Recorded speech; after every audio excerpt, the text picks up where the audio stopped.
अब इसमें कुछ दो इम्पोर्टेंट बात है जो मैंने नोट के फॉर्म में लिखी है, ठीक है।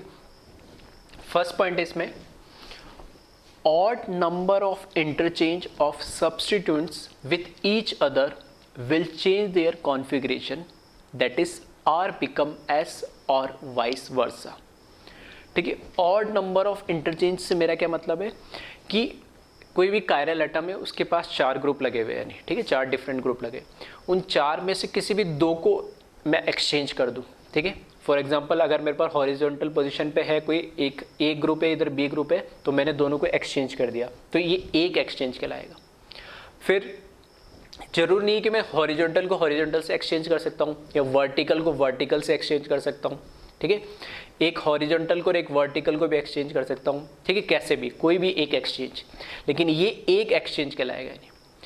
एक एक्सचेंज ये हो गया, ठीक है, दूसरा एक्सचेंज ये हो गया, तीसरा एक्सचेंज ये हो गया, ठीक है। मतलब हॉरिजॉन्टल टू हॉरिजॉन्टल भी हो सकता है, वर्टिकल टू वर्टिकल भी हो सकता है, और हॉरिजॉन्टल टू वर्टिकल या वर्टिकल टू हॉरिजॉन्टल कैसे भी, वो एक एक्सचेंज कहलाएगा।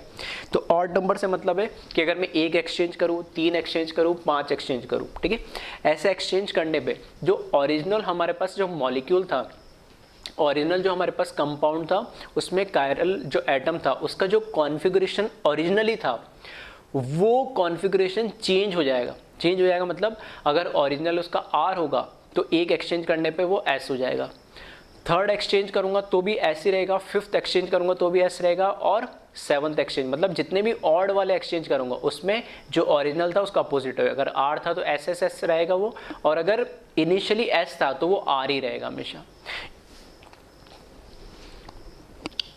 इसका बिल्कुल अपोजिट है सेकंड वाला note, even number of interchange, ठीक है, even number of interchange of substituents with each other will keep same configuration. अगर जैसे मैंने एक इंटरचेंज करा, ठीक है, ऐसे अगर मैं क्या करूँ, इवन मतलब 2 इंटरचेंज करूँ, 2 करूँ, 4 करूँ, 6 करूँ, 8, ठीक है, अगर इवन नंबर ऑफ में इंटरचेंज कर रहा हूँ तो हमेशा कॉन्फ़िगरेशन सेम रहेगा जो ओरिजिनली था।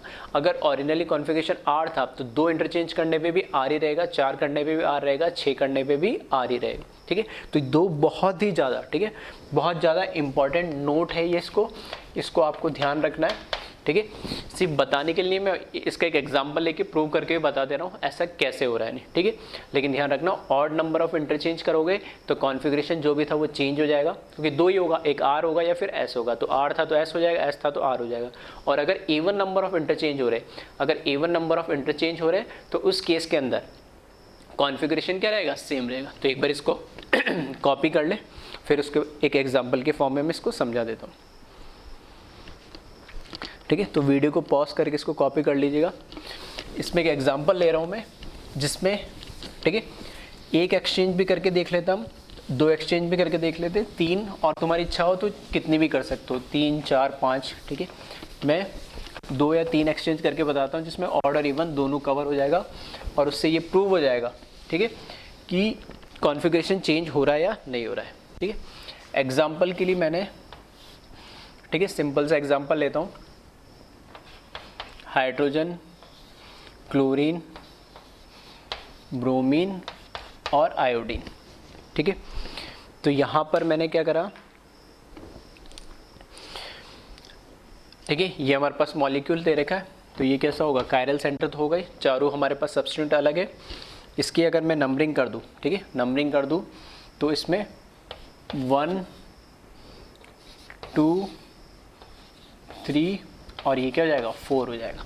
फोर्थ को क्या करना है, मुझे इग्नोर करना है, ठीक है, पूरा मैं बार बार वैसे नहीं बता रहा, फोर्थ को इग्नोर करना है, और 1 से 2 मूव करेंगे, 2 से 3 मूव करेंगे, तो कैसे आ रहे हैं हम, ठीक है, 1 से 2 और 2 से 3, ठीक है। तो कैसे जा रहे हैं हम, एंटी क्लॉकवाइज, और वर्टिकल पोजीशन पे 4th है तो इसको हम क्या करते हैं, हमेशा इग्नोर करते हैं। वर्टिकल पोजीशन पे क्या 4th है तो हम इसको इग्नोर करते हैं। तो वर्टिकल पोजीशन पे होने से कॉन्फ़िगरेशन में क्या करना, हमें कोई चेंज नहीं करना। तो ये एंटी क्लॉकवाइज आ रहा है तो एंटी क्लॉकवाइज क्या हो जाएगा, यहाँ पर कॉन्फ़िगरेशन इसका क्या हो जाएगा, S हो जाएगा, ठीक है। अब मैं क्या कर रहा हूँ, इसमें एक चेंज कर रहा हूँ, एक चेंज क्या कर रहा हूँ मैं इसमें, किसी को भी, ठीक है, तुम्हारी इच्छा है जो, ठीक है, इन दोनों को आपस में इंटरचेंज कर लो, वो एक चेंज कहलाएगा, इंटरचेंज कहलाएगा, ठीक है। इन दोनों को आपस में कर लो या इन दोनों को आपस में कर लो, इन दोनों को किसी को भी, कोई से भी दो आपस में इंटरचेंज कर लो, ठीक है। तो फॉर एग्जांपल अभी मैं क्या कर रहा हूँ, चलो इसी को कर लेते हैं, आयोडीन और हाइड्रोजन, इन दोनों को फर्स्ट और फोर्थ को क्या कर रहा हूँ, इंटरचेंज कर रहा हूँ। तो मैं यहाँ लिख दे रहा हूँ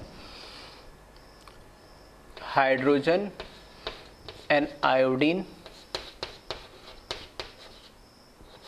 इंटरचेंज, इन दोनों की पोजीशन को मैं क्या कर रहा हूँ, इंटरचेंज कर रहा हूँ। हाइड्रोजन और आयोडीन की पोजीशन को मैं इंटरचेंज करूँगा तो यहाँ पर अब जो मेरा कंपाउंड बन जाएगा, यहाँ पर तो आ जाएगा हाइड्रोजन, ये हो जाएगा आयोडीन, यहाँ पर आ जाएगा क्लोरीन और यहाँ पर आ जाएगा ये ब्रोमीन। अब मुझे इस कंपाउंड का क्या निकालना है, कॉन्फ़िगरेशन निकालना है। तो वापस से क्या करो, नंबरिंग कर दो, तो ये हो जाएगा 1 2 3 और ये क्या हो जाएगा 4, ठीक है। फोर्थ को फिर से इग्नोर करना है, तो इसको तो मैं क्या करूँगा, इग्नोर करूँगा, तो 1 से कहाँ मूव करूँगा 2 और 2 से कहाँ मूव करूँगा 3, ठीक है। तो वापस क्या आ रहा है, ये एंटी क्लॉकवाइज। लेकिन इस बार जो फोर्थ प्रायोरिटी ग्रुप है वो कहाँ पर आ गया हमारे पास, हॉरिजॉन्टल पोजीशन पे, तो HCS यूज़ करेंगे। तो हॉरिजॉन्टल पोजीशन पे आ गया, क्लॉकवाइज होता तो S होता, ये एंटी क्लॉकवाइज है तो क्या हो जाएगा, R हो जाएगा ये। तो ये कॉन्फ़िगरेशन अब क्या हो जाएगा, R हो जाएगा। फिर से मैं क्या करूँ, इसमें एक इंटरचेंज और कर दूँ, ठीक है, एक इंटरचेंज और कर दें हम इसमें, और इंटरचेंज किसी को भी दो को कर लो, ठीक है। अब की बार इंटरचेंज क्या कर रहा हूँ मैं, इसको इसके साथ भी कर सकते, चाहो तो इसको ऐसे भी कर सकते हो, वापस करोगे तो ओरिजिनल वही आ जाएगा, तो भी देखोगे वो तो कॉन्फ़िगरेशन सेम आ जाएगा, ठीक है। तो वैसा नहीं करते, हम किसी और को कर लेते। आयोडीन क्लोरीन को भी कर सकते हो, आयोडीन ब्रोमीन को भी कर सकते हो, किसी को भी दो को कर सकते हो, तुम्हारी इच्छा है, ठीक है। फॉर एग्जांपल अभी मैं कर लेता हूँ इसमें आयोडीन और क्लोरीन को कर लेता हूँ, ठीक है। तो यहाँ मैं लिख देता हूँ आयोडीन क्लोरीन को मैं क्या कर रहा हूँ, इंटरचेंज कर रहा हूँ यहाँ पे, ठीक है। तो आयोडीन और क्लोरीन को अगर मैं इंटरचेंज कर रहा हूँ तो यहाँ पर क्या आ जाएगा, आयोडीन आ जाएगा, यहाँ पर क्लोरीन आ जाएगा, यहाँ हाइड्रोजन आ जाएगा और यहाँ पर ब्रोमीन आ जाएगा, सही है।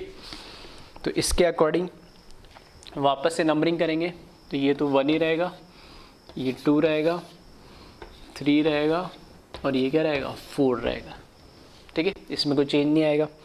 वापस से फोर्थ को इग्नोर करते हुए 1 से 2 मूव करेंगे और 2 से 3 मूव करेंगे, तो ये क्या आ रहा है, क्लॉकवाइज आ रहा है।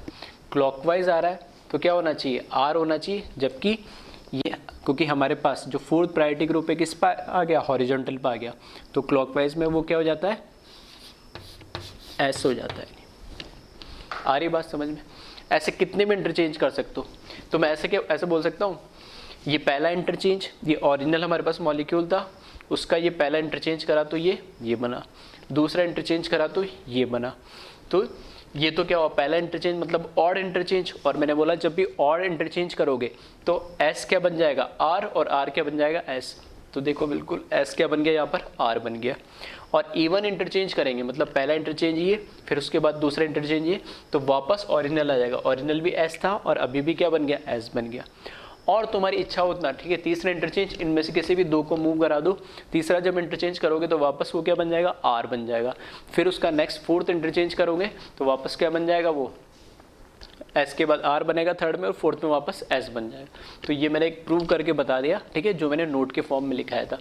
तो कहने की बात यह है कि इम्पॉर्टेंट ये है कि इसको तुम डायरेक्टली ध्यान रखो कि जब भी ऑड नंबर ऑफ इंटरचेंज आप करोगे, ऑड नंबर ऑफ इंटरचेंज करोगे 1 3, ठीक है, इससे ज़्यादा होने नहीं है, तो उसमें कॉन्फ़िगरेशन चेंज हो जाएगा, जो भी है उसका अपोजिट हो जाएगा। और इवन नंबर ऑफ इंटरचेंज करोगे तो वो कॉन्फ़िगरेशन क्या रहेगा, सेम रहेगा, ठीक है। तो एक बार इसको कॉपी कर ले।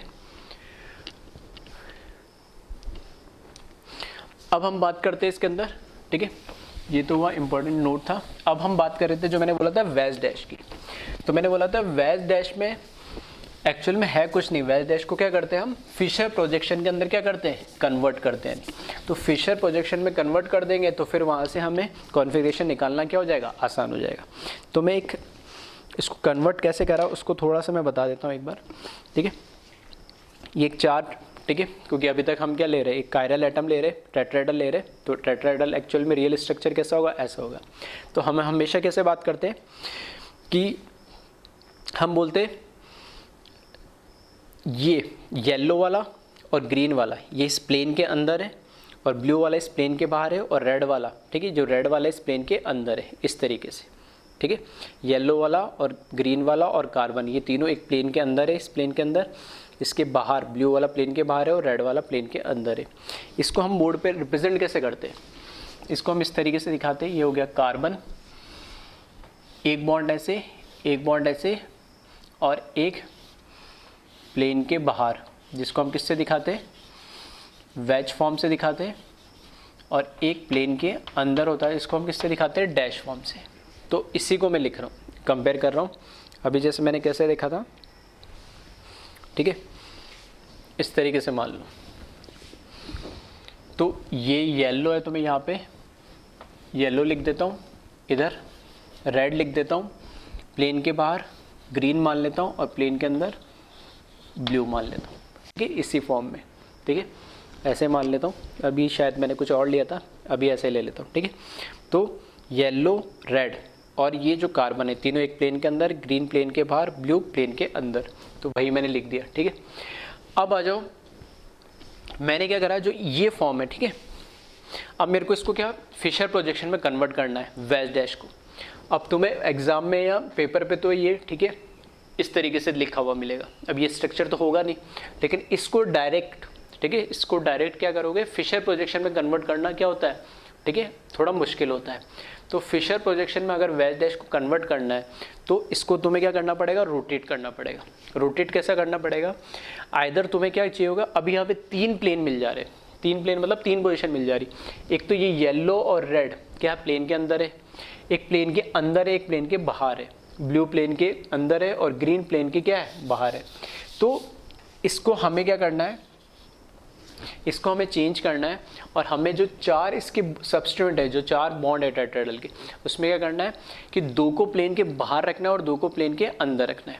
कैसे, अब देखना, ये अब ये ऐसा है, मैं इसको रोटेट कर रहा हूँ, ठीक है, मेरे को ऐसे रोटेट करना है कि 2 प्लेन के बाहर आ जाए और 2 प्लेन के अंदर आ जाए। नहीं तो देखना इसको ध्यान से, ये जो इस तरीके से था, इसको मैं ऐसे रोटेट कर रहा हूँ, ठीक है, या फिर, ठीक है, ये जो रेड वाला है ना, यहाँ पर सही है, रेड येलो है, ठीक है, तो ये इस तरीके से देखें, ये रेड, येलो, ग्रीन और ब्लू, इसको मैं इस तरीके से रोटेट कर रहा हूँ, ये मैंने रोटेट करा। अब जब मैंने देख रहा हूँ ये रेड येलो, इसको कैसे, इस तरीके से मैंने रोटेट करा। जब मैंने इस तरीके से इसको रोटेट करा तो इस तरीके से रोटेट करने पे क्या हुआ, ठीक है, ये आपके सामने ऐसे नज़र आ रहा है, ठीक है। तो इसमें क्या है, ये जो ब्लू और ये जो ग्रीन है ये तो इस प्लेन के बाहर आ गया नहीं, ठीक है, देख सकते हो ये प्लेन के बाहर आ गया नहीं, ठीक है। ये ब्लू और जो ये ग्रीन है ये तो क्या आ गया, प्लेन के बाहर आ गए।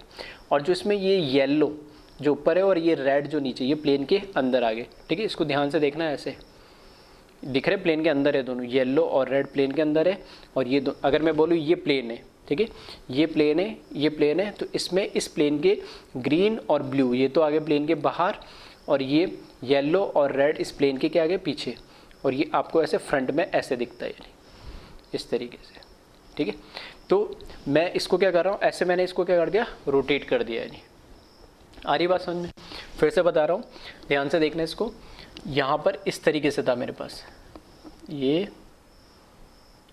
ठीक है, ब्लू अंदर था ना, हाँ, ठीक है, इस तरीके से था मेरे पास। तो मैंने क्या करा, ये और ये जो प्लेन के अंदर था इसको क्या करा, इसको मैंने इस तरीके से रोटेट करा कि यहाँ पर ऐसे, इसको ऐसे रोटेट करा मैंने, ठीक है, कि ये दोनों तो आ जाए प्लेन के बाहर और ये दोनों क्या चले गए प्लेन के अंदर। तो इसको मैंने रोटेट करके जो आया है उसी को मैं बना रहा हूँ इसे, ठीक है। तो इसको कैसे बनाएंगे, ये कार्बन, अब जो प्लेन के अंदर है, ठीक है, तो जो अंदर होता है प्लेन के अंदर या जो प्लेन से दूर हमारे से, ठीक है, ऑब्जर्वर की डैश पोजीशन किसको बताता है? जो ऑब्जर्वर से दूर होता है। वेज पोजीशन जो ऑब्जर्वर की तरफ होता है, ठीक है। तो अब मेरे पास दो पोजीशन, ये दोनों क्या आ गए? ऑब्जर्वर यानी हमारी तरफ आ गए, तो दो डैश पोजीशन होगी, और ये दोनों कहाँ चले गए? येलो रेड ऑब्जर्वर से दूर चले गए, तो ये कौन सी होगी? वेज पोजीशन, सॉरी ये दोनों तो होगी डैश पोजीशन, कौन सी? येलो रेड की, और ये दोनों कौन सी होगी? Wedge position. तो इसमें देखना, इसको इस तरीके से शो करते, ये ऊपर तो आ जाएगा हमारे पास येलो, और नीचे मेरे पास आ गया रेड, और यहाँ पर एक ये क्या आ गई? वेज पोजीशन, और यहाँ पर एक ये क्या आ गई? वेज पोजीशन, ठीक है। दो वेज पोजीशन आ जाएगी। तो इस केस में ऊपर येलो नीचे रेड, इधर क्या आ गया? ये ग्रीन आ गया, और यहाँ पर क्या आ गया? ये ब्लू आ गया, ठीक है। तो दो तरीके से रिप्रेजेंट करते हैं हम टेट्राहेड्रल स्ट्रक्चर को, ये जनरली, ठीक है। इनऑर्गेनिक के केस में हम यही वाला लेते हैं जिसमें दो प्लेन के अंदर होते हैं, एक प्लेन के अंदर एक बाहर, ठीक है। और ऑर्गेनिक में ये जब तब लेते हैं जब हमें क्या करना हो? फिशर प्रोजेक्शन में इसको क्या करना हो? कन्वर्ट करना हो, ठीक है। फिशर में कन्वर्ट करना होता है तो दो प्लेन के अंदर और दो प्लेन के बाहर आ जाता है। अब इसको फिशर में कन्वर्ट करना आसान इसलिए क्योंकि जो प्लेन के बाहर है, ठीक है, या हम इसको बोलते हैं अबाउ द प्लेन है, तो फिशर में क्योंकि इस तरीके से प्लेनर नज़र आता है, ठीक है। तो ये वाली जो लाइन है, ये जो लाइन है हॉरिजॉन्टल, ये ठीक है, ये हॉरिजॉन्टल जो लाइन है ये किसको रिप्रेजेंट करती है? अबाउ द प्लेन को, ठीक है। ये किसको रिप्रेजेंट करती है? ये रिप्रेजेंट करती है अबाउ द प्लेन, प्लेन से जो बाहर है। और जो वर्टिकल लाइन है ये किसको रिप्रेजेंट करती है? बिलो द प्लेन को रिप्रेजेंट करती है, ठीक है। तो इसलिए यहाँ पर हमने क्या बनाया? तो अबाउ द प्लेन में इधर क्या आ जाएगा? यहाँ पे ग्रीन आ जाएगा, और राइट में क्या आ जाएगा? ब्लू एज इट इज, और जो यहाँ पे येलो, और इधर क्या है हमारे पास? रेड आर, ठीक है। तो इस तरीके से जो वेज डैश था ओरिजिनल, ठीक है, उसको पहले इस फॉर्म में कन्वर्ट करा, और इस फॉर्म से हमने किस में कन्वर्ट कर लिया? फिशर के अंदर। तो ये हो जाएगा हमारे पास फिशर हो जाएगा, फिशर प्रोजेक्शन, और ये हमारा कौन सा था? Veg dash. तो ओरिजिनली जो तुम्हें एग्ज़ाम में, ठीक है, ओरिजिनली जो एग्ज़ाम में होता है वो इस फॉर्म में दे रखा होता है, तो इसको इस फॉर्म में बहुत रेयर केस में दे रखा होता है, लेकिन जब कन्वर्ट करना है फिशर के अंदर तो इस फॉर्म में लाना पड़ेगा, ठीक है। तो वो मैंने 3D इस स्ट्रक्चर से तुम्हें रोटेट करके दिखाया। तो ये जो लेफ्ट और राइट होता है, ये हॉरिजॉन्टल है, ये अबाउ द प्लेन बाहर की तरफ होता है, वो दोनों लिख दिए, और ये दोनों बिलो द प्लेन। एक बार वेज डैश को मैंने इसमें कन्वर्ट कर दिया, तो अब कॉन्फ़िगरेशन निकालना क्या हो जाएगा? तुम्हारे लिए आसान हो जाएगा। अब यहाँ से ईजिली कॉन्फ़िगरेशन निकाल सकते हैं, लेकिन हर बार इसको इसमें कन्वर्ट करना इतना आसान नहीं होता है, ठीक है। अगर एक बार फिर भी मैं बता देता हूँ, देखो अगर इस फॉर्म में अगर दे रखा है तो जो दोनों जो प्लेन के अंदर है, ये येलो और रेड है, ठीक है। जब मैं इसको ऐसे रोटेट करूंगा तो येलो और रेड है वो दोनों क्या चलेंगे? प्लेन के बिलो चले जाएंगे, दिख रहा है? ऊपर वाला ऊपर रहेगा, नीचे वाला नीचे रहेगा, प्लेन के बिलो चले। और जो ये ग्रीन जो मेरे सामने की तरफ दिख रहा है, जब मैं इसको ऐसे रोटेट करूंगा, जब ऐसे रोटेट करूंगा तो ग्रीन लेफ्ट में आ जाएगा और ब्लू क्या आ जाएगा? राइट में आ जाएगा, ठीक है। तो अगर ऐसा 3D व्यू अगर आपके दिमाग में, ठीक है, अगर उसको, ठीक है, अगर उस व्यू को तुम ऑब्जर्व कर पा रहे हो और याद रख पा रहे हो, ठीक है, तब तो एग्जाम में थोड़ा इजी होता है। और अगर नहीं रख पा रहे हो तो फिर गड़बड़ होने के थोड़े, ठीक है, एरर होने के चांसेस बढ़ जाते हैं। तो एक तो ये तरीका है कि क्या करो, वेज डैश को प्रोजेक्शन में कन्वर्ट कर लो, किसके अंदर? फिशर प्रोजेक्शन में, और फिर वहाँ से कॉन्फ़िगरेशन निकाल लो। और दूसरा तरीका होता है कि हम डायरेक्ट वेज डैश से ही हम क्या कर ले, ठीक है, प्रोजेक्शन जो दे रखा हमें वेज डैश का जो प्रोजेक्शन दे रहा है उसी से हम डायरेक्ट क्या निकाल ले? RS कॉन्फ़िगरेशन निकाल ले, ठीक है। तो वो हम तरीका देखते हैं लास्ट कि डायरेक्ट वेज डैश से कैसे हम कॉन्फ़िगरेशन निकाल सकते हैं, ठीक है। एक बार इसको कॉपी कर ले। RS कॉन्फ़िगरेशन में, ठीक है, लास्ट चीज़ जो मैं बताना चाह रहा था तुम्हें कि अगर हमें वेज डैश अगर हमें प्रोजेक्शन दे रखा हो तो उस केस में हम कैसे उसके अंदर पता लगाएंगे कि ये R कॉन्फ़िगरेशन या S कॉन्फ़िगरेशन है, ठीक है। तो लास्ट एक अभी मैंने जो बताया था थोड़ी देर पहले कि या तो क्या करो, वेज डैश को किस में कन्वर्ट कर लो? फिशर प्रोजेक्शन में कन्वर्ट कर लो, और कैसे कन्वर्ट करना वो मैंने बता दिया था। दूसरा तरीका, ठीक है, एग्जाम में कई बार क्योंकि मैक्सिमम टाइम में फिशर प्रोजेक्शन थोड़ा इजी हो जाता है, तो वो कई बार क्या देता है, वेज डैश देता है। तो वेज डैश को कन्वर्ट करना थोड़ा कई बार मुश्किल भी हो जाता है और कई बार भूल जाते हैं, तो फिर क्वेश्चन गलत हो जाता है। तो डायरेक्ट हम वेज डैश को कैसे कन्वर्ट करें, ठीक है, वही चीज़ मैंने उसके लिए रूल लिख दिए, ठीक है, 3 रूल के फॉर्म में लिखे। तो वही लिखा मैंने, RS कॉन्फ़िगरेशन किसके लिए, वेज डैश प्रोजेक्शन के लिए, ठीक है। फिर से बोल रहा हूँ, RS कॉन्फ़िगरेशन जो है हम फिशर प्रोजेक्शन में ही देखते हैं, वेज डैश के लिए मैं अलग से बता रहा हूँ ताकि एग्जाम में टाइम बचे, ठीक है, गलती होने के चांसेस कम हो, ठीक है, उसके लिए मैंने अलग से रूल बना दिए। फर्स्ट रूल वही है सेम जो उसके अंदर था फिशर के अंदर, assign priority to the substituents of chiral atom according to CIP rules from 1 to 4, ठीक है। CIP रूल्स हमें पता ही है, उसके अकॉर्डिंग वही हमें, जैसे इसमें क्या करना है, 4 हमारे पास कायरल एटम के अंदर 4 एटम या ग्रुप अलग अलग है, तो चारों को 1 2 3 4, ठीक है, 4 प्रायोरिटी देनी है, जिसका एटॉमिक नंबर सबसे ज़्यादा है उसको 1 और उसके अकॉर्डिंग डिसेंडिंग ऑर्डर में 4। रूल 2 ये है, ऑलवेज, ठीक है, ध्यान रखना, always keep 4th priority group away from observer, that is 4th priority group must be present of dash position, ठीक है। रूल 2 अलग है।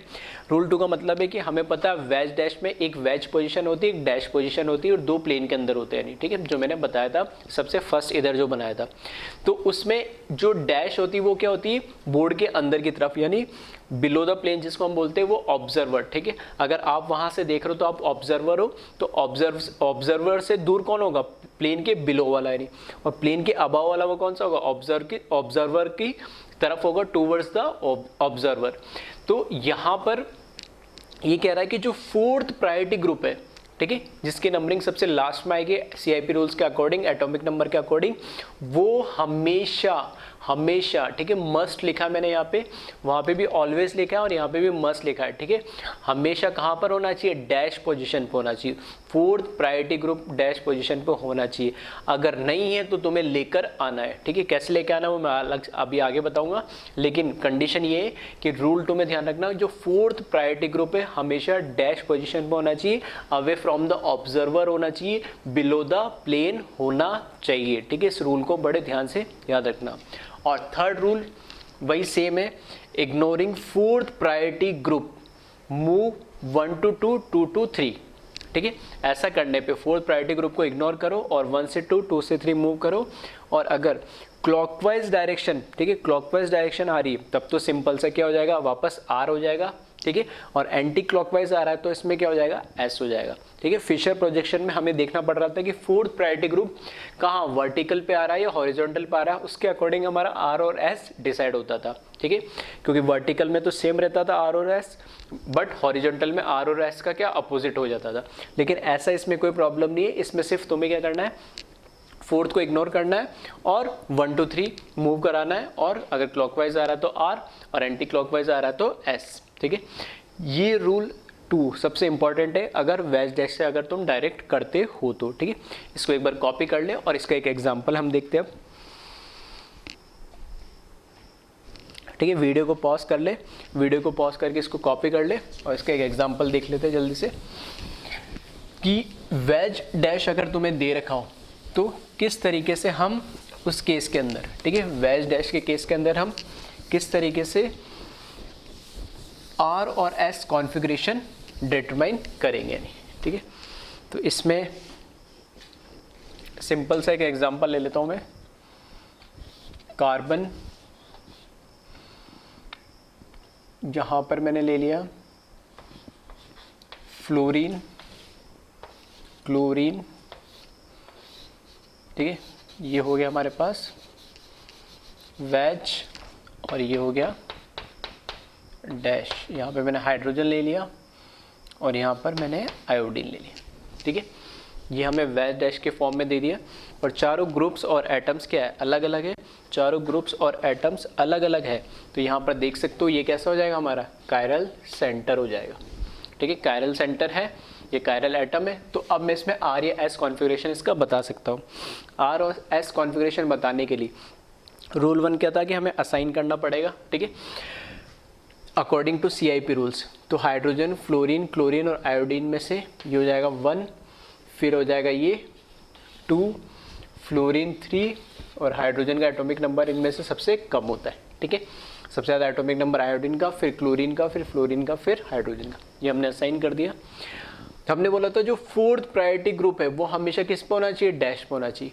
तो सबसे सिंपलेस्ट रखने के लिए अभी मैंने क्या करा, इसको पहले से ही डैश पे रख दिया फोर्थ को। तो ये फोर्थ प्रायोरिटी ग्रुप कंडीशन है। रूल 2 ये कहता है कि फोर्थ प्रायोरिटी ग्रुप का होना चाहिए, डैश पोजीशन पे होना चाहिए, अवे फ्रॉम द ऑब्जर्वर होना चाहिए। ठीक है, तो वो है, तो रूल 2 भी सेटिस्फाई कर रहा है। अब सेकंड को मतलब फोर्थ प्रायोरिटी ग्रुप को हम क्या करेंगे, इग्नोर करेंगे।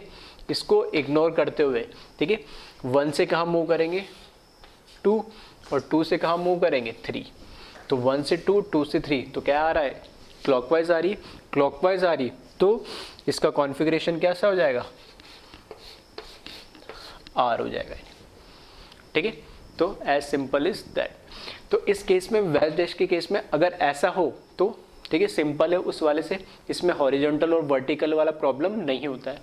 बस इसमें एक चीज़ हमें ध्यान रखनी होती है कि फोर्थ प्रायोरिटी ग्रुप है वो कहाँ आना चाहिए, डैश पोजीशन पर आना चाहिए।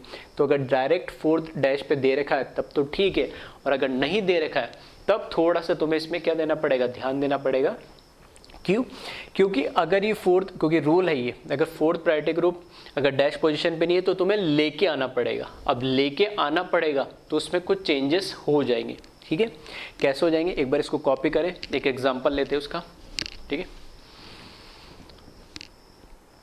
अगर तुम्हें ऐसा एक एग्जांपल दे रखा है जिसमें फोर्थ प्रायोरिटी ग्रुप उस पोजीशन पे नहीं है, ठीक है, तो उसका एक एग्जांपल ले रहा हूँ मैं, इसको कॉपी कर लिया।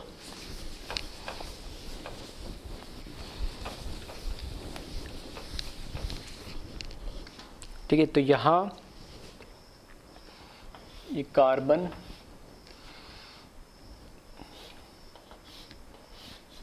ये वेज पोजीशन हो जाएगी और ये डैश पोजीशन हो जाएगी। ठीक है, तो इसमें यहाँ पर हमें एक OH ग्रुप दे दिया या हाइड्रोजन दे दिया। ठीक है, और यहाँ क्लोरीन दे दिया और यहाँ ब्रोमीन दे दिया। अब इसमें ठीक है, अब मुझे बताए इसका क्या होगा, इस कार्बन का जो कायरल एटम है इसका कॉन्फ़िगरेशन क्या होगा, R होगा या S होगा, ये हमें पता करना है। ठीक है, तो इसमें ध्यान से देखिएगा, सबसे पहला रूल 1 हमें लगाना है। तो पहले तो ये चारों ग्रुप्स अलग अलग है, तो कायरल एटम होगा, तो मैंने लगा दिया स्टार। ठीक है, स्टार लगा दिया। अब मुझे ये देखना है कि इसमें ठीक है इनकी नंबरिंग अगर मैं करूं तो यहाँ पे क्लोरीन है, यहाँ ब्रोमीन है, या ऑक्सीजन है, या हाइड्रोजन है। तो ब्रोमीन क्या हो जाएगा, फर्स्ट नंबर। ठीक है, फिर उसके बाद कौन आ जाएगा, क्लोरीन सेकंड नंबर, फिर ऑक्सीजन थर्ड नंबर, और हाइड्रोजन क्या आ जाएगा, फोर्थ नंबर। रूल 2 ये कहता है कि जो डैश पोजीशन है वहाँ पर कौन होना चाहिए, फोर्थ प्रायोरिटी ग्रुप होना चाहिए। लेकिन फोर्थ प्रायोरिटी ग्रुप यहाँ पे डैश पे नहीं है, वेज पे है। ठीक है, किसी भी हो सकता है, तो वेज पे भी हो सकता है या इन दोनों पोजीशन पे हो सकता है, तो उससे कोई मैटर नहीं करता। कहीं पे भी, इन तीनों में से कहीं पे भी नहीं होना चाहिए, इस पोजीशन पे डैश पोजीशन पे होना चाहिए। अब डैश पोजीशन पे नहीं है तो इसको हमें लेकर आना है कहाँ, डैश पोजीशन पे। अब कैसे लेकर आए, लेकर आने का सिंपल तरीका क्या करें, हम इंटरचेंज करें। ठीक है, जो मैंने नोट लिखाया था अभी, तो नोट यही लिखाया था कि हमें इंटरचेंज करना है, और उस नोट में मैंने ये लिखाया था अगर ठीक है, इसका भी मुझे नहीं पता कॉन्फ़िगरेशन क्या है, कुछ भी कॉन्फ़िगरेशन है। फॉर एग्जांपल मैंने मान लिया इसका एक्सपेरिमेंटल देखा, कॉन्फ़िगरेशन क्या आ रहा है, R आ रहा है। तो अगर मैं इसमें एक इंटरचेंज करता हूँ तो क्या उसका कॉन्फ़िगरेशन चेंज हो जाएगा, बिल्कुल। अगर मैंने एक इंटरचेंज करा तो उसका कॉन्फ़िगरेशन R से क्या हो जाएगा, S हो जाएगा। ठीक है, तो जो भी हमारा आंसर आएगा वो तो क्या हो जाएगा, गलत हो जाएगा। इसलिए इसमें हमें इस तरीके से इंटरचेंज करना है कि इसका कॉन्फ़िगरेशन भी चेंज ना हो, और हमारा जो फोर्थ प्रायोरिटी ग्रुप है वो कहाँ जाए, डैश पोजीशन पर जाए। तो जो नोट लिखाया था उसी की इंपॉर्टेंस यहाँ पे सबसे ज़्यादा है कि मुझे क्या करना है हमेशा। ठीक है, वेज डैश के अंदर जब मुझे फोर्थ प्रायोरिटी ग्रुप को डैश पोजीशन पे लाना हो तो मुझे हमेशा इवन नंबर ऑफ एक्सचेंज करने होंगे, मतलब कम से कम 2 एक्सचेंज करने होंगे। उस एक्सचेंज करने से जो हमारा कायरल एटम है उसका कॉन्फ़िगरेशन कभी भी चेंज नहीं होगा। ठीक है, वो कॉन्फ़िगरेशन क्या रहेगा, हमेशा सेम रहेगा। अब 2 इंटरचेंज करने, तो कैसे करें 2 इंटरचेंज, तो सबसे तरीका, ठीक है, सबसे सिंपल तरीका जो मैं बताता हूँ कि जो फोर्थ प्रायोरिटी ग्रुप है जिसको हमें डैश पे ले जाना है, ठीक है। तो ये इन तीनों पोजीशन में से कहीं पे भी अगर हमारे पास फोर्थ है तो वहां से डैश में जो रखा हुआ उन दोनों को तो क्या करो आपस में एक्सचेंज कर दो, और रिमेनिंग जो दो बचे हुए उनको भी क्या कर दो आपस में एक्सचेंज कर दो, तो दो इंटरचेंज हो जाएंगे। कैसे? ठीक है, चलो एक एग्जांपल मैं पहले सिंपल तरीके से ले लेता हूँ। मैं क्या कर रहा हूँ, अभी एक इंटरचेंज कर रहा हूँ कि मुझे क्या करना है, सबसे सिंपल कि क्योंकि मुझे हाइड्रोजन जो फोर्थ प्रायोरिटी ग्रुप है इसको इधर लाना है, तो इन दोनों को मैं क्या कर रहा हूँ इंटरचेंज कर दे रहा हूँ इन्हें। ठीक है, यहाँ पे मैं इंटरचेंज कर दे रहा हूँ इनको, हाइड्रोजन और इसको, तो इंटरचेंज करेंगे तो क्लोरीन एज इट इज़ रहेगा, ब्रोमीन एज इट इज़ रहेगा, और ये है हमारी वेज पोजीशन और ये है डैश। तो ये हो गया, यहाँ पर तो आ गया H और यहाँ पर क्या आ गया OH, ये एक इंटरचेंज हो गया। ठीक है, अब क्योंकि हमारा काम क्या था, हमारा काम था कि H जो फोर्थ प्रायोरिटी ग्रुप है इसको हमें कहाँ लाना था, इसको हमें कहाँ लाना था डैश पोजीशन पे लाना था, जो कि आ गया। अब इसकी पोजीशन को हमें चेंज नहीं करनी, इसको तो हो गया, ये तो इसकी जगह तो हो गई फिक्स। अब रिमेनिंग जो तीन बचे हुए इनको किसी को भी दो को आपस में इंटरचेंज कर लो, कोई फर्क नहीं पड़ता। इसको इसके साथ कर लो, इसको इसके साथ कर लो, या इसको इसके साथ कर लो, कोई फर्क नहीं पड़ना, एक इंटरचेंज और कर लो। क्यों दो इंटरचेंज क्यों करना है? दो इंटरचेंज इसलिए करना है कि दो इंटरचेंज करने से कभी भी ओरिजिनल जो हमारे पास मॉलिक्यूल है, जो हमारा कंपाउंड है, उसमें कायरल एटम का कॉन्फ़िगरेशन हमेशा A1 से कभी भी चेंज नहीं होता है। ठीक है, तो 4 तो करोगे नहीं, 6 तो करोगे नहीं, 2 ही करोगे ना, उल्टे काम क्यों करोगे कि ज़्यादा करने से भी वही रहना है। ठीक है, लेकिन एक करने से चेंज हो जाएगा नहीं। तो यहाँ पर एक और चेंज करना है तो किसी को भी कर लो। ठीक है, फॉर एग्जाम्पल मैंने यहाँ पर क्या करा, ठीक है, चाहो तो इसको इसके साथ भी कर सकते हो, इसके साथ भी कर सकते हो, लेकिन मैं जो कहना चाह रहा था, मैं ये कहना चाह रहा था कि जो रिमेनिंग जो दो बचे उन दोनों को आपस में इंटरचेंज कर लो। मैं ये ऐसे कह रहा हूँ क्योंकि ये दोनों काम एक साथ कर सकते थे आप। ठीक है, तो मैं यहाँ पर कह रहा हूँ कि ये इधर क्या बन जाएगा, ब्रोमीन, इधर क्या आ जाएगा क्लोरीन, ये OH वेज पे और डैश पे ये H आ गया। ठीक है, ये पहला इंटरचेंज, ठीक है, ये दूसरा इंटरचेंज, और फाइनल हमें ये मॉलिक्यूल मिला। अब मैं यहाँ से क्या करूँ, मुझे पता है ये हो जाएगा 1 नंबर, 2, ये हो गया 3, और ये क्या हो गया 4। बस हमारा मेन काम था कि फोर्थ को वेज पे लाने का है, सॉरी डैश पे लाना था हमें। ठीक है, फोर्थ वाले प्रायोरिटी ग्रुप को हमें डैश पे लाना था, लेकिन डैश पे लाने के लिए दो इंटरचेंज इसलिए करने पड़े क्योंकि ओरिजिनल मॉलिक्यूल का कॉन्फ़िगरेशन ना चेंज हो। ठीक है, तो अब ये आ गया, अब कोई दिक्कत नहीं है। अब फोर्थ को हमें क्या करना है, फोर्थ को हमें क्या करना है, इग्नोर करना है। ठीक है, फोर्थ को हमें क्या करना है, इग्नोर करना है, और 1 से कहाँ मूव करें 2 पे, और 2 से कहाँ मूव करें 3 पे। तो क्या आ रहा है एंटी क्लॉकवाइज। ठीक है, कैसे मूव कर रहा है एंटी क्लॉकवाइज, तो एंटी क्लॉकवाइज है तो कैसा आ जाएगा एस, इसका कॉन्फ़िगरेशन आ जाएगा। अगर मैं एक इंटरचेंज करता और यहीं से कैलकुलेट कर लाता, हाँ यहाँ पर क्या हो गया मेरे पास, ये हो गया 1, ये हो गया मेरे पास 2, ये 3, और ये क्या हो गया 4। अब भले ही यहाँ पर मेरे पास H फोर्थ प्रायोरिटी ग्रुप जो है वो किस पर आ गया, डैश पोजीशन पर आ गया, लेकिन यहाँ से अगर मैं कॉन्फ़िगरेशन निकालता तो कॉन्फ़िगरेशन देखना कैसा आता है, फोर्थ को क्या करता मैं इग्नोर करता, और 1 से क्या मूव करता 2, और 2 से क्या मूव करता 3, 1 से 2, 2 से 3, कैसा आता है ये क्लॉकवाइज। तो इसका कॉन्फ़िगरेशन क्या था R आता, जो कि क्या था हमारा आंसर गलत हो जाता, क्योंकि ये जो ओरिजिनल है उसका कॉन्फ़िगरेशन क्या आ रहा है S आ रहा है, जबकि यहाँ से मैं कैलकुलेट करता तो क्या आता R आता। तो जो ये चीज़ मैं ऑलरेडी बता चुका हूँ कि एक इंटरचेंज करोगे तो चेंज हो जाएगा। ठीक है, 2 इंटरचेंज करोगे तो कॉन्फ़िगरेशन क्या रहेगा सेम रहेगा। तो हमें यहाँ पे तो पता नहीं लग रहा था, इसके लिए कोई रूल नहीं था, या तो इसको मैं क्या करता फिशर प्रोजेक्शन में कन्वर्ट कर लेता तो बता सकता था। और अगर मुझे वेज डैश से पता करना है तो पहले क्या करना पड़ेगा, मुझे फोर्थ प्रायोरिटी ग्रुप को कहाँ लाना पड़ेगा डैश पोजीशन पे, और डैश पोजीशन पे लाना है तो हमेशा क्या करना पड़ेंगे 2 इंटरचेंज करने पड़ेंगे। ठीक है, तो वही चीज़ मैं बता रहा था कि दो मैंने अलग अलग इंटरचेंज करे। अब जो मैं बताना चाह रहा था कि इतनी, ठीक है, इतनी मेहनत नहीं करेंगे हर बार। हम क्या करेंगे, मैंने बोला जो भी फोर्थ प्रायोरिटी ग्रुप है उसको डायरेक्ट इस पे ले जाओ, डैश पे ले जाओ और उन दोनों को आपस में एक्सचेंज कर लो। एक एक्सचेंज हो गया, रिमेनिंग को दोनों को आपस में एक्सचेंज कर लो, एक तो एक ही बार में दोनों काम हो जाएंगे। ठीक है, तो इसको एक बार कॉपी कर लो। एक एग्जाम्पल और देख लेते हैं प्रैक्टिस के लिए। ठीक है, यहाँ पर लिख दे रहा हूँ मैं एक एग्जाम्पल और।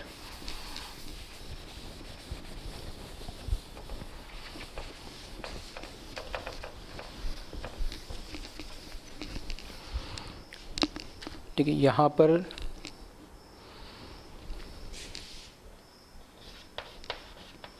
CS3, ये NH2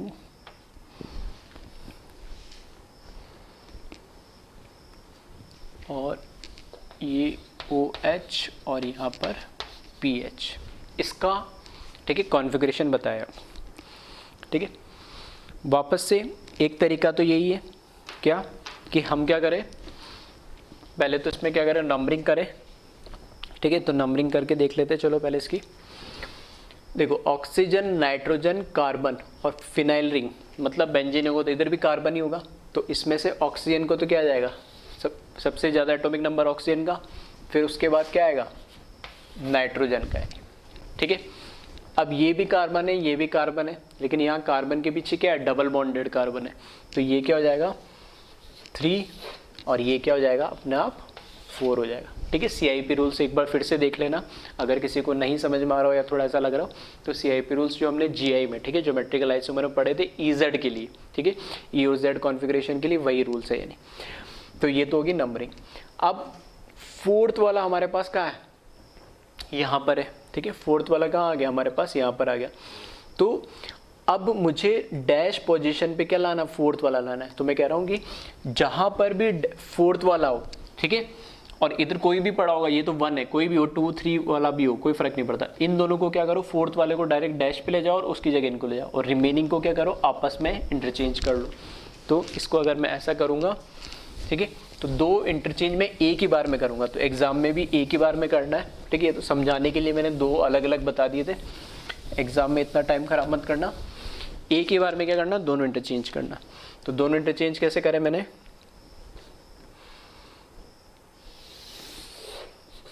इन दोनों को आपस में इंटरचेंज करा, ठीक है, और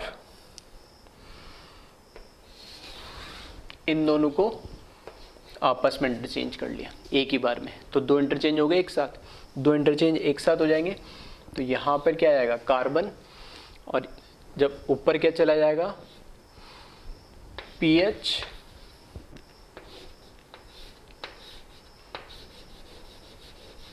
और यहाँ पर ये डैश। ठीक है, तो ये PH इसकी जगह चला जाएगा और यहाँ पर क्या आ जाएगा, NH2 आ जाएगा। यहाँ पर क्या आ जाएगा हमारे पास, CS3, और यहाँ पर क्या आ जाएगा, OH। ठीक है, तो एक बार में 2 इंटरचेंज क्यों कर रहे हैं, ताकि कॉन्फ़िगरेशन चेंज ना हो और इवन नंबर ऑफ इंटरचेंज हो जाए। ठीक है, तो अब यहाँ से देख लो, नंबरिंग हमने कर ही ली थी। ये तो हो गया 1, ठीक है, और ये हो गया 2, ये अब हमारा हो गया 4, और ये हमारा क्या था 3। देख लिया, नंबरिंग सेम है। ठीक है, तो फोर्थ को वापस से क्या करो, फोर्थ को वापस से यहाँ पर क्या करो, इग्नोर करो, और 1 से 2 मूव करो, और 2 से क्या करो, 3 मूव करो। तो क्या आ रहा है, एंटी क्लॉकवाइज है।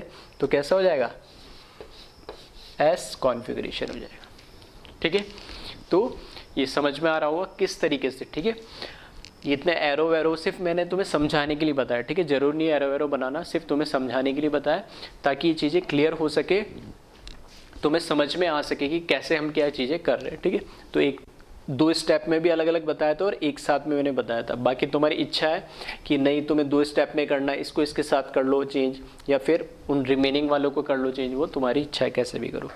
तो ये फाइनल है कि RS कॉन्फ़िगरेशन, ठीक है, फिशर प्रोजेक्शन और वेज डैश दोनों में किस तरीके से निकाला जाता है, ठीक है, वो हमने देख लिया।